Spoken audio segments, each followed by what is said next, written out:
Welcome back to Courage to Lose, where we cheer on our favorite underdogs. And today, it's hard to cheer on the Pirates. They completely blew it against the Phillies. The Pirates got crushed by the Phillies. 3-0, full sweep. Battle of Pennsylvania, completely lost to the Philadelphia Phillies. The pirate ship is taking on water. Has the pirate ship sunk? We don't know, but it's not looking good. The Pirates lost 11-9, Game 1. Game 2 was 6-0, and Game 3 was 6-0 again. Just getting completely walloped by the Phillies. Not good.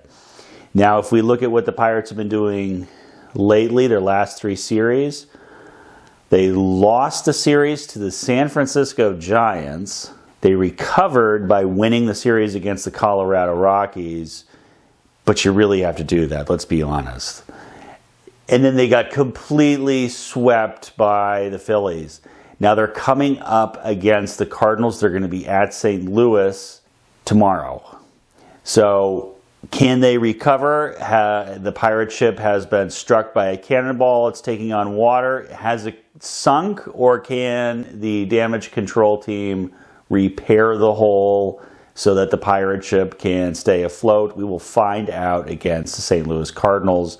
They have to beat the Cardinals after their sloppy performance against the Phillies. Now this next series against the Cardinals is critical for the Pirates because the Cardinals and the Pirates are neck and neck in the NL Central. Like we said before, the NL Central is strangely competitive this year. The good news is that every single team in the NL Central right now is losing. The Pirates are the biggest losers right now, 3 in a row. They're 4-6. The Cubs are 4-6, and the Cincinnati Reds are 4-6. But this is the difference between a team like the Pirates and a team like the Yankees, is that the Yankees are going to win the games they're supposed to win. They would have won those games against the Phillies. And the Pirates had this opportunity to at least get 2 out of those 3 wins, and they lost all 3 of them, and that's why they're the Pirates.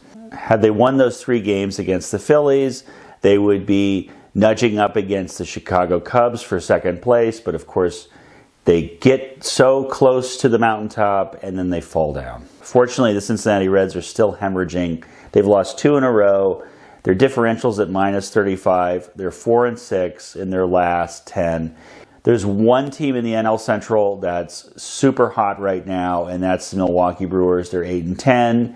They have a +61 differential. They are by far the best team in the NL Central. So the Milwaukee Brewers are sort of like the New York Yankees of the NL Central. Now, Pirates had a terrible, lousy, no good weekend. They still aren't as bad as the Los Angeles Angels. The Los Angeles Angels, team to watch. They've lost 6 in a row. They're 2-8 in their last 10. So, Los Angeles Angels, keep that tab open. We want to see how far down can they go. We love the Angels, but we also are sort of interested and curious to see how bad it can get. St. Louis Cardinals and the Texas Rangers are 2 teams to watch right now. The Texas Rangers might be waking up a little bit. They're 5-5 in their last 10, and they're above sea level in their differential for runs scored versus runs against. They're 22-24, so they're almost 500 again. They used to be this big powerhouse, but now they're kind of a fun underdog to root for. The Toronto Blue Jays, our favorite logo, they are waking up as well. They've won 2 in a row, and they're 21-25 right now. The Colorado Rockies are 4-6 in their last 10, which is an improvement. 4-6 brings their numbers up. They're now to .383 winning percentage. Same goes for the Houston Astros. They are 4-6, and a 4-6, just like with the Rockies, is an improvement to their overall record. They're now 19-29 at a .396. Okay, our underdog power ratings. The Philadelphia Phillies, are they really an underdog anymore? They've won 4 in a row. They're 7-3 in their last 10. They're above 500. They're at .511 winning percentage. It's really hard for a Pirates fan to say anything more positive about the Phillies. We'll leave it there.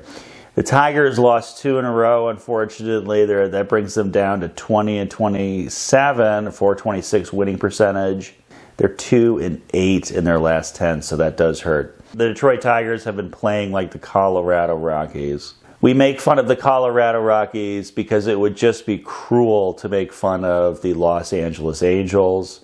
The Los Angeles Angels are even worse than the Colorado Rockies. Now, in all fairness to the Los Angeles Angels, their last 6 games were against the Guardians and the Dodgers. That's a rough schedule. Their 2 last games against the Dodgers, they lost 15-2, and then they lost 10-1.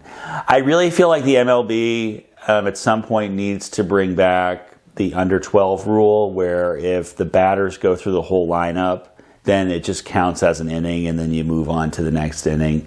Especially if you're playing against a team like the Los Angeles Angels, they need to just cut them some slack. The Los Angeles Angels are playing the Dodgers, and the Dodgers go through their whole batting lineup and there's no outs.